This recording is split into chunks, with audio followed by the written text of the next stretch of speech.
Good morning. This is Efrat from United Way checking in with some exciting news. We've just announced a large gift from the Lilly Endowment in partnership with Indiana United Ways for the COVID-19 Emergency Relief Fund. This is a $1.2 million grant and great news for a lot of people.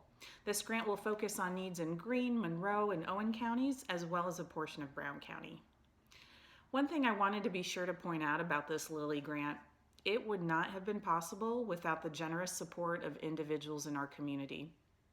And that's because your support early on in this crisis shined a light on the care and compassion of our community, as well as United Way's network and capacity to carry out the responsibility for such a large gift, to get it to the right places and the right people who need it most. So in a very direct way, your gifts laid the foundation for this grant, and for that we are ever grateful.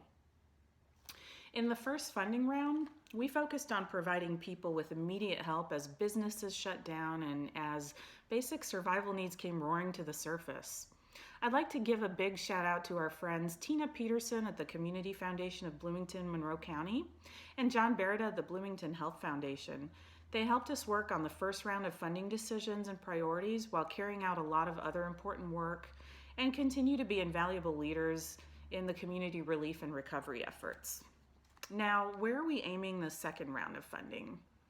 Of course, each county has specific issues. Our partners at each county's community foundation are leading the local response efforts in their areas since they're most familiar with those local needs. Here's a couple of examples. In Greene County, hospital personnel announced a need for supplies and personal protective equipment. And at a nursing home there, staff have been particularly hard hit. They're looking for support for quarantine housing, additional meals, things like that. In Owen County, families not only need basic food and other needs met, but also help accessing the internet so that kids continue their schoolwork and parents can file for unemployment benefits. And people all over the county need to connect with others now more than ever. In Brown County, personal protective equipment and supplies, communication tools, operational support are being sought by social service agencies.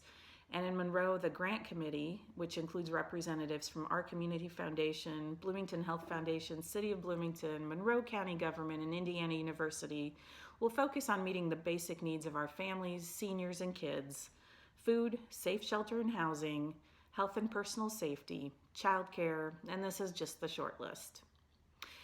Yes, in the weeks and months ahead, there will be many unknowns. The relief work will continue, and soon we'll focus on recovery. But we'll get through this, and I've no doubt build a stronger, more resilient community in the process. I wanted to be sure to acknowledge that some of you have quietly shared your stimulus checks for the relief effort if you felt financially secure, and we thank you for that. It's such a great idea, and there are others following suit. All this is aimed at helping people at perhaps their greatest time of need. I leave you with this thought. Helen Keller once said, "Alone we can do so little, together we can do so much." We think she's right, and we thank you for doing so much to help so many. I'll be back in a couple of weeks with another update. Until then, stay well and stay safe. Thank you.